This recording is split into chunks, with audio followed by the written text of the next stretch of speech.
Welcome to Discover Rising Tides, How the Outside Makes the Inside Better, where we explore the importance of the outdoors and maintaining life balance. Today is show number 30. And through this series, we'll be talking with business owners to understand, women business owners to understand their journey. We'll also, as we normally do, be hearing from Lynn Schuessler-Williams in her second segment on Rising Up. But first, I'm excited to introduce Allison Verhalen. Hi, Allison, how are you? I'm well, how are you? Very good, very good. So give us a quick little rundown on your bio, but then we'll talk about a lot of it. Yeah, so my company is AV Writing Services. I am a content marketer, SEO strategist, speaker, and author. And as you and I were talking in our call before this, that means a lot of screen time. So yes, I enjoy getting outside and giving my eyes a little rest every now and then. Yes, and you have company when you do that too, don't you? I do have company, yes. I have a Siberian Husky who makes sure that I go for very long walks as long as it's weather appropriate for her, which means less than like 80 degrees, 70 if it's, humid. So now that we're into the 80s, we're recording this in July. So now she's not so psyched about the longer walks, but we do still go for a walk every day. And in the winter, she wants to go for really, really long walks. So yeah, I get my steps in every day. That's fantastic. And my dog is weather dependent too, but she's less flexible than yours because she doesn't have a heat regulator. So she doesn't do really hot and she has to be bundled for really cold. She's super pathetic. And I'm in California and right now it's ridiculous. Ugh. Yeah. And so she's actually out of town with my husband in a much better climate for her to be outside, but we'll get to all that. So tell us about so you have many different things between a writer, an author, speaker. So where would you like to start? And how did all of these find you? One at a time. I have always loved writing, always wanted to be a writer when I was growing up, was told that writers don't make any money and I should choose a more practical career. So I ended up majoring in English and psychology, which little did I know is actually the perfect degree for content marketing. I had no idea what content marketing was. I thought I was going to go work in publishing because I figured if I can't make a living writing books, maybe I can make a living making books. Well, I graduated in 2009, right after the job market crashed. So there were no jobs to be had in publishing or really anywhere else. So I was a receptionist, I was in customer service. They were jobs, they were not careers. Found myself between jobs at one point, and my roommate at the time, her dad, who was an attorney, was awesome and offered to give me stuff to do around his office until I got back on my feet. And one of the things he needed was someone to write blog posts for his law firm. And he knew I had a strong writing background. So he offered me the gig. I was more than happy to get paid to write because that was the dream. So I jumped at that chance. And it just kept growing from there. I started writing for an associate of his and then for some friends of mine. Did eventually get another day job, but kept writing on the side, and it just kept growing to the point where I could not do both anymore. So quit the day job almost 8 years ago now, and have been doing this ever since. That's amazing. So, you have those thoughts that, oh, I could write that, or, oh, that would be great to be able to be, what's the lady that wrote the vampire book that she was like a housewife and she wrote the book and now she's famous. Which vampire book? The Twilight series? Yes, that one. I'm trying to remember the author's name. I can't remember either. So you always have these, well, I could write that. I am not a writer. There is no question. I struggle with blog posts, right? And so it always amazes me that somebody that can take thoughts in your brain and turn them into words on a paper. And I'm an avid reader. I read all the time. I could curl up on the couch and read for days. And so I have to actually watch how much I read so that I do other things. And I've always been amazed at how people can take thoughts coherently in detail and create words that create pictures for other people. And so how is it different, or what is it like to write for other people? So you're not necessarily writing your content, you're taking somebody else's idea and their thoughts and what's the background that you have to go through to write content for others? It depends on the client. Mostly it involves a lot of online research. I think in the early days when I started writing for some of the first attorneys I wrote for, they would send me like a newspaper article and they would say, turn this into a blog post. And basically I would not copy it, but I would rewrite it in such a way so that it was more of a blog post and less of a newspaper article, with that call to action at the end of, if you need someone who does this, we do this. So what's the difference between a newspaper article and a blog post? What do you look for? You're going to have more quotes in a newspaper article because they get to actually talk to the sources.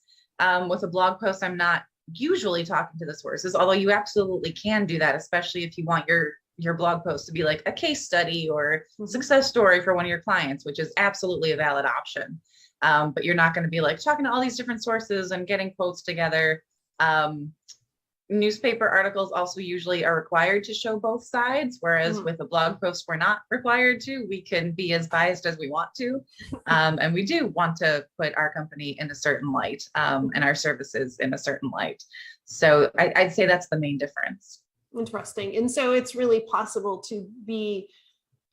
to write content for subjects that you might not yourself be familiar with, as long as you're researching and getting the information for that particular article. Right. And I've done some blog posts where I just do the research online. I just Google it and find good resources. Sometimes clients give me the resources. Sometimes I interview the clients. I've also had clients who know they want a blog post on something, but like you said, they're not writers. That's not their strong suit, but they can talk about it all day. So they'll send me an audio file where they talk about it and I just clean it up and turn it into a nice blog post for them. Oh, that's a great idea. That's awesome. And so you mentioned attorneys and that's how it started. Or do you mostly do attorney law work or do you expand? Yeah, I do write for others, although I do focus on attorneys and financial planners is kind of the other niche I've developed. I've also been writing for more coaches and realtors lately. So really all of those professional service industries, those people who need to educate their clients and position themselves as an authority in their industry, that's really my sweet spot for the people that I write for. That's an interesting transition from attorneys and financial planners to realtors and coaches. How did that evolve? Just networking. It is one of those things where when you say you're a writer, everyone goes, oh, I need a writer or I need help with blogging, because yes, everyone should be blogging. Really? Yes, everyone needs a blog. I'm sorry. I hate to be the bearer of bad news. But yeah, I would network and get myself out there. And I realized that coaches and realtors tended to gravitate towards me because they understood the importance of what I provide. So a lot of business coaches are telling their clients that they need to be blogging. So they're like, well, if I'm telling my clients I should probably be doing it too. So why do people need to blog? What does it do for them? Yeah, well, it does a number of things. So first of all, it helps you show up in those Google searches. Google prefers new content. You can't just put up a bunch of landing pages and let it sit there forever and assume that it's going to drive traffic for you.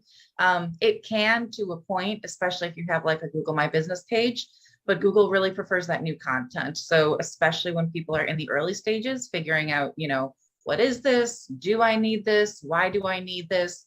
Those kinds of searches, that's where the blog posts come in and can help you get in front of those people when they're just starting to learn about your industry and your services. And when you get in front of them early, you can kind of reel them in, lead them through the buyer journey, and turn them into clients. But you need that content, that new content on your website in order to get Google's attention, because anytime there's newer content, Google is going to prioritize that over your older content. So you really do need to keep blogging. It lets Google know that there's still someone behind the business. It lets real life people know that there's still someone behind the business. If they get to your website and they see you haven't posted anything since April, they're going to wonder, like, is there anyone still doing this website, or is it just kind of sitting here? The other thing it positions you as a thought leader in your industry, and it explains to people why they should be working with you over someone else. And it educates your clients. I had a client one time who reached out to me because she'd been reading my blog post for a while and she needed my services. And when it got down to, okay, what do you need? I didn't have to try to upsell her because she had been reading my blog post. She knew the value of longer content. She knew all the stats because they were in my blog post. So we got to go straight to, okay, how much is this going to cost? Where's the contract? Let's get this moving. So it was so much easier. Interesting. And so how often should people blog or post new information? At least once a week. The people who are seeing results from their blogs are posting at least once a week. The more often you post, the more results you tend to see. So the people who are posting daily or even multiple times a day get the best results. But keep in mind, those are people who either have a team of people writing for them and or they rely on a lot of guest blog posts. So if you're a solopreneur doing this yourself, or if you're hiring one or two people like myself, that is not a reasonable expectation. But that is, I would say, at least once a week. And how long does a blog need to be? Or does that matter? It depends on the keyword. So, I mean, Google does prioritize content that's at least 500 words. So that is always the minimum that I start with, is 500 words. Some SEO professionals have gone longer, saying like 2,000, even 3,000 words per blog post, just because Google does love that longer, juicier content, the content that gets really in depth into a particular topic. The average length of a post that ranks on the first page of Google is like 1,700 words. So again, that's the average. There's shorter, there's longer content that shows up on the first page of Google. I would say it depends on the keyword. So if you've got your target keyword, you know the topic you're covering, you're looking at some other blog posts that cover that and they're ranking highly and they only have like 700, 800 words, then I'd say that's fine for your blog post. It doesn't need to be much longer than that. It should be, if you can. I think I always prioritize quality over quantity. So don't try to hit a number or a word count just because, but really try to make sure that you are covering everything there is to cover on that particular topic, so that your blog post is the ultimate guide to that particular topic. So if anyone wants to know anything about it, they can find it on your website. If they can find other information about it elsewhere, they have that opportunity to go elsewhere. But if you can cover everything there is to cover, you're going to increase your chances of getting Google's attention and showing up on that first page. Interesting. So keywords. So do you choose a keyword? Does the keyword drive the content, or does the content drive the keyword? The keyword drives the content. That's the first thing that I always look at, is what is our target keyword? You should always have a target keyword, which is like your main keyword that you're really targeting for that piece of content, and then related keywords to go with it. Your target keyword should be throughout your content, but the related keywords should also be throughout the content. Those are keywords that are, not identical to the target keyword, but they're related to it. You're going to see those anytime you do keyword research. You're going to find it'll give you a chunk of related keywords for any keyword that you put in. So you should make sure those are sprinkled throughout your content. So yeah, absolutely. Figure out what those keywords are. Figure out what the search intent of that keyword is, because there are different things people are looking for when they search different things. So for a blog post, you're going to focus on like the how-tos and the whys and the what is, so that you're educating your audience. A lot of people will search, if they're looking to buy something, they're going to put that into the search term that they're using. It'll be like best price on such and such, or what's the best XYZ, or where can I buy this product, right? Or get this service, who provides this service, right? So that's another thing, because sometimes it's really obvious and sometimes it's not so obvious. So always research your keyword, like know the keyword you want to target, but then also see what other content is already out there with that keyword, because that will give you an idea of the search intent. Oh, interesting. Okay. And so can you give an example of a keyword and a related keyword? Yeah. So, I mean, content marketing is one, but there are a million different ways that, like, people say content marketing strategy would probably be a good target keyword, just because that tends to have less competition, whereas everyone's talking about content marketing these days. So that's a related keyword that I might throw in, sprinkled in with the content, just because content marketing strategy is kind of a mouthful, but you can get those other keywords in there. SEO is another one that is related to all of that, blogging. Yeah. So anytime you do research in a keyword tool, it'll give you a whole bunch of related keywords along with the stats on that particular keyword that you're searching. Oh, interesting. Okay. Very complicated, but people like you can make it much easier to digest as well, and making sure that everything is covered, not just the great idea that needs to be written about. Any great idea can be written about, but it might not be found unless it's done specifically. And so when you're writing content for people, you're not able to use your name or your byline on that. Is that right? Right. And are you connected to those blogs at all, so people can see your content, or you're doing it in the client's name, so you're behind the scenes? It's nothing. Is there anything that's embedded that follows it back to you? No, nothing. Sometimes I do provide a backlink on my portfolio page, just because people want to see, what I've been doing and want to see proof of my writing. So I do have a portfolio, and sometimes I will link to a client's blog post. That's about it. But my name is not anywhere on there. My company is not anywhere on there. The whole idea is to position the client as a thought leader and an expert in their industry. So I want their name all over everything. I'm a ghostwriter, basically. You're not supposed to see me. Behind the scenes, totally. Right. And it really must help break up monotony is the wrong word, but if you're doing something for, maybe it is a good word, right? If you're doing something for one industry, your articles are all very similar, but it brings a little variety when you're able to find other niches that work for you. Yes. Absolutely. Yeah. That's one of my favorite parts of my job, is that because I get to write for different companies and different industries, I get to learn all kinds of different things that I never would have known. Like, I started writing for that attorney who happened to do employment law, and now I know way more about employment law than I ever thought I would. And did you ever think about when you transitioned to full-time, or were you just working part-time as a blogger, that you would be here now, or was that really part of your plan? No. Gosh, I think podcasts were still fairly new. I don't think I was even listening to podcasts at that point in time. I was a fairly late adopter, considering I'm a millennial. You'd think I'd be one of the first people to listen to podcasts. But no, and in addition to my 2 majors, I did also minor in theater. So although public speaking was not part of my plan, if you had told me that I would be going this way, I absolutely would have believed you. I would not have believed that I'd be going the SEO route, just because it is so analytical and so many I'm not normally a numbers person. I'm a word person. And I felt at first, when I first learned about SEO, that it would be very restricting, like it was telling me what to write about. But I actually feel like it can be used for inspiration now that I have gotten more into SEO, and I've realized that it's not as intimidating as I thought it would be. And it's actually really interesting to see what people are writing about. So it's actually a great source of inspiration. So I think that's the trajectory that my career has taken that has surprised me the most. That's interesting. Yeah.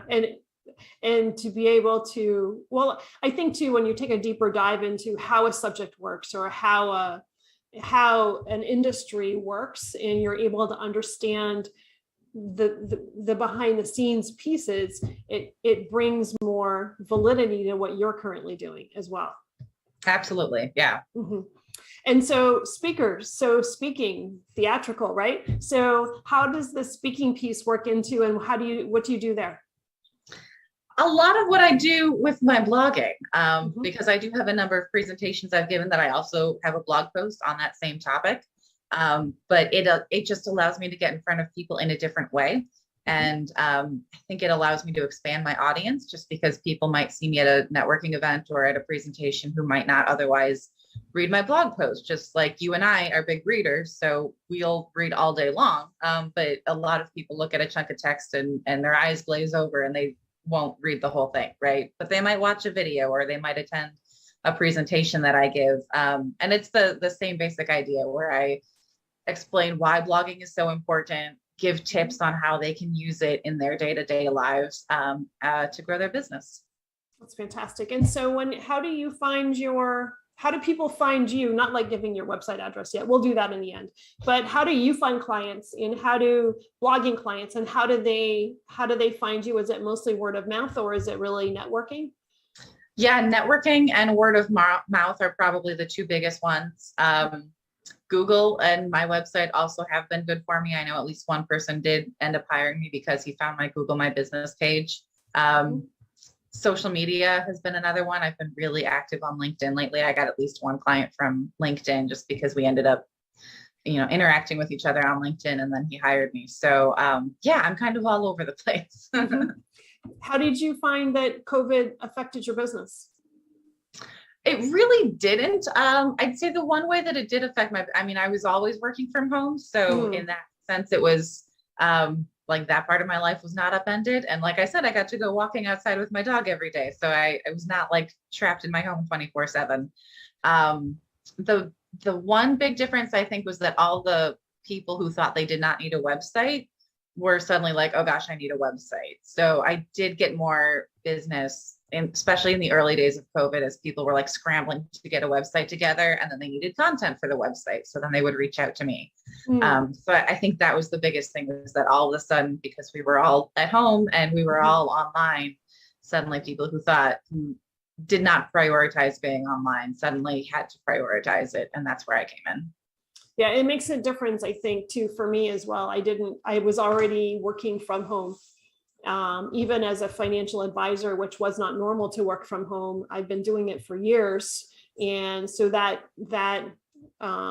physical transition in COVID wasn't so much of a drag. It was, well, that's what I've been doing. So I didn't have to slog through that mental process, right? But what makes a difference is everybody else being comfortable being online. That helps. And did that change your speaking piece, or when did you start speaking as well? I had started before the pandemic, just at some of the networking events. And it wasn't until recently that I started reaching out to more podcasts to do more things like this. So obviously when I did speak, I think it was before the pandemic when I started speaking and was like, this is something that's good for my business. I should do more of this. That was like right before the pandemic that I started doing that. So once the pandemic hit, it was like, well, get used to presenting on Zoom. And now it's like, what should I wear on Zoom? How can I be camera ready? All that good stuff. So yeah, it's a little different for sure. The energy is definitely different. But on the flip side, it's a great way to get in front of people that I might never have gotten in front of, because I can serve people anywhere, all over the world. So it is really beneficial to be able to present to and network with people who are international. Exactly. Yeah, that does change things quite a bit for you. And where are typically your clients located right now? Or demographically, are they similar, or location wise, are they similar? Yeah, most of them are here in Chicago, just because this is where I do most of my networking. So most of them are here. I have had clients in other parts. I've had some on the East Coast. I think I had one or two in Florida for a while. I have one who's like way down in Southern Illinois. So like we're in the same state, but I've never met her because it is quite a drive.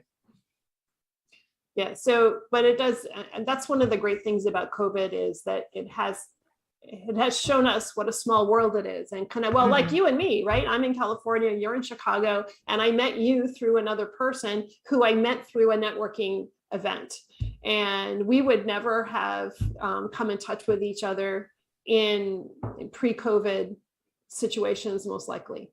Right. So yeah, it makes a huge difference. And so author, you obviously are a blog author. Do you do any other types of writing, or is it primarily blog posts?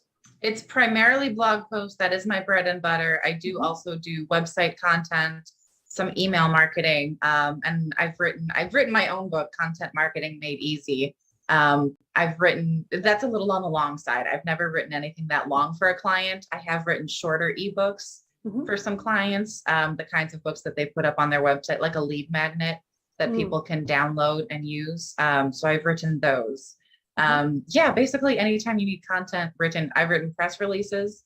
I do not do social media. That is the one that's where I draw the line, just because I did it for a while. It was fine. It was just, I was okay at it, but I know there are people at it who are better at it than I am. What's and the who enjoy difference? it more than I do. What's the difference between the social media and a blog post? Social media is usually a lot shorter, especially when you're talking about like Twitter. Although with Facebook and LinkedIn, some of the longer posts have been getting more traction.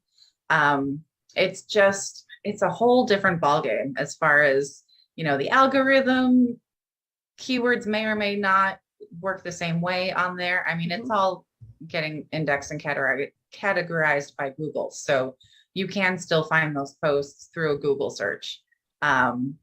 It's just not what I want to be doing. The shorter content and the more short-lived content is just not my thing. Tell me about your book. Content Marketing Made Easy is all about, about making content marketing easy. Like I said, when I discovered SEO, I would have been way too intimidated to try it, but it was just one of those things where the more I did blogging, the more I found that blogging and SEO really go hand in hand. You can't have one without the other these days. So I kind of had to learn SEO on the fly. And like I said, it's ended up being one of my favorite parts of my job. It's actually really fascinating and not nearly as intimidating as I thought it would be. So the whole idea behind Content Marketing Made Easy is to make it easy and accessible for the average person, and to explain that like SEO doesn't have to be scary, blogging doesn't have to be scary. You just have to understand how it works. So here's how it works. And here's the piece of your psychology major that comes into play, right? Absolutely, yeah. Yeah. So learning what's going to trigger people, or what you might want to.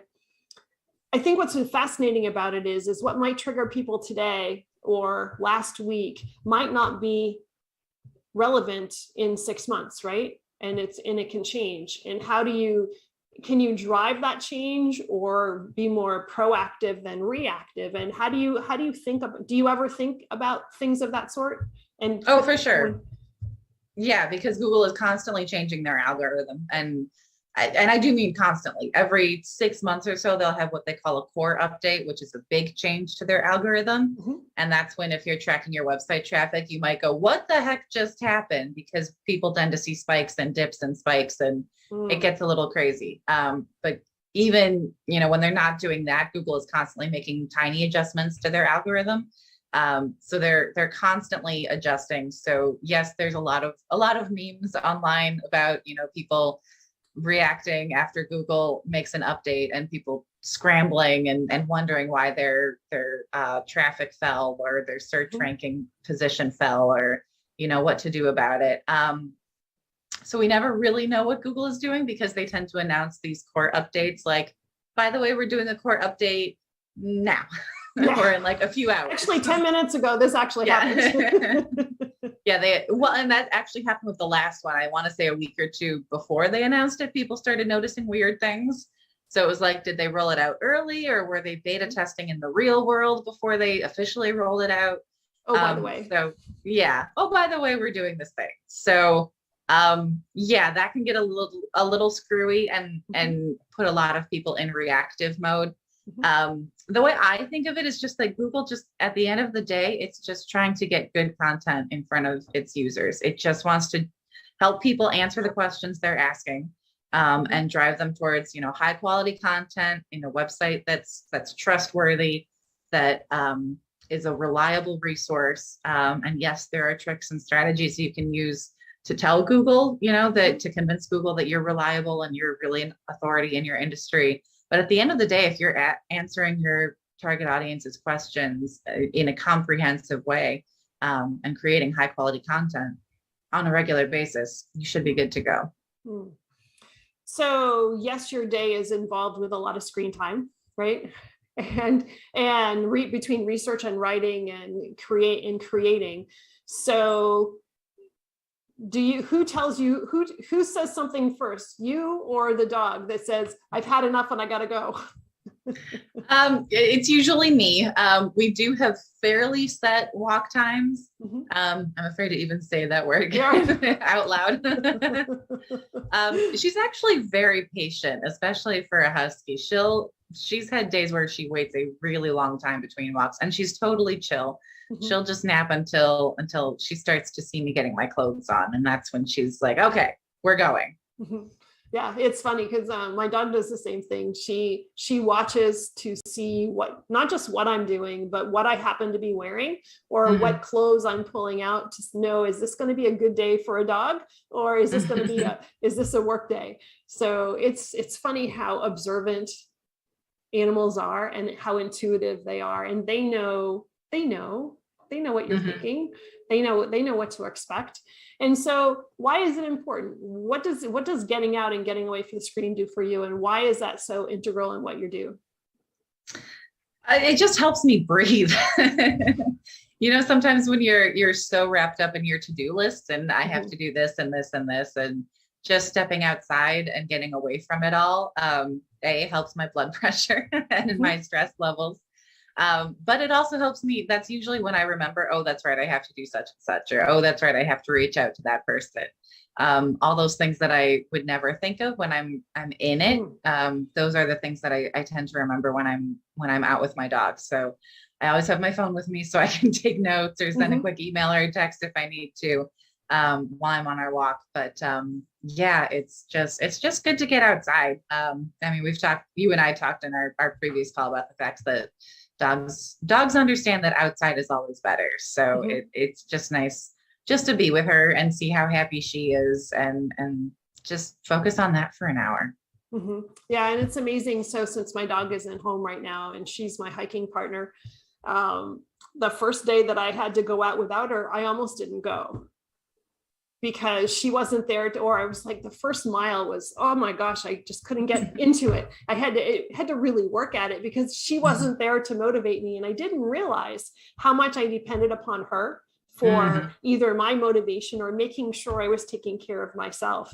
And that was an interesting realization when Abby wasn't around to make sure that I did something. So sometimes it's hard. And I think too, it's so easy to not go out, right? It's so easy to just slog through what you're doing.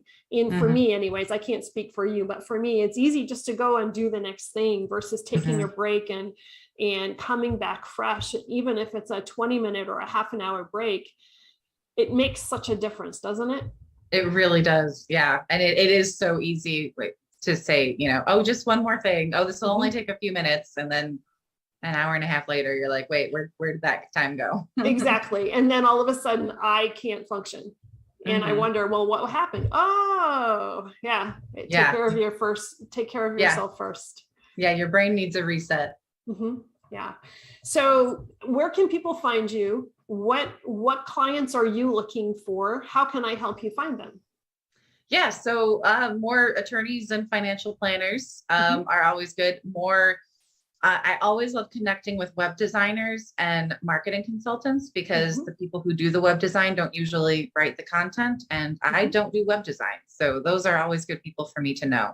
And marketing consultants are always telling their clients they need to be blogging, and their clients usually don't blog. A few of them do, but most of them don't, or they write one or two and then it falls by the wayside. So would you stop talking about me? You are not the only one. Oh, good Lord. Fred's in the background going, I told you were supposed to blog. So how do people find you? So my website is AV, as in my initials, Allison Verhalen. It is avwritingservices.com. Great. So Allison, thank you. Thank you so much for spending some time with me today and talking about what you do and how you do it, because I hope that that's been helpful for people. So I appreciate your time today. And so, well, hi, Lynn. I think you're muted. Yep. Hi, Jean. How are you? Very well, thanks. How are you? Good. And so thanks for being here. And so excited for your Rising Up segment today. And I hear that it might be a little hoppy. Yeah, hoppy for sure. So, Jean, this week I have been watching rabbits outside my window. So today we're going to get 5 lessons I learned from rabbits this week. So you just never know where lessons are coming from. And I certainly never thought that I would be talking about 5 lessons I learned from rabbits. But so there's lesson number 1. Life can surprise you and lessons can come from anywhere, right? And the first thing I noticed as I was watching the rabbits this week in my yard was they seem to have just a knowing when I'm there and when I'm watching them. And I'm watching them usually from a 2nd-story window, so far away from them, but they seem to know, like almost as soon as I start watching, they stop and one of them will turn toward me. And so, yeah, exactly. So the lesson there is use your inner knowing, trust your inner knowing. If that little rabbit has it and their brain is about that big, if that big, right, then you have it too. And it'll protect you from the hawks, right? If you use your inner knowing, it'll protect you from the hawks. And then the another thing that surprised me this week was they are out often at high noon. I'm like, dudes, the hawks can see you.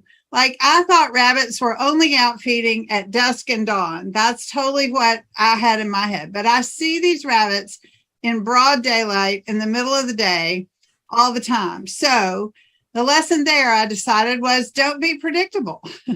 Like, right? Don't just leave them guessing, and don't bore yourself by being so predictable, right? So then I also had the experience this week. I thought there was only one rabbit. So for the longest time, several weeks now, I've been watching this, what I thought was this one rabbit. And then all of a sudden this week, there were 2 at the same time. So I was like, oh my gosh. So that lesson is when you can have a buddy, it's more fun. We're wired, right, to share life. And so share life and have a buddy and do work and life and fun things with a buddy when you can, like go for a walk with your dog when you can instead of by yourself, right? I heard that today. So the other thing was I noticed they're content to be still.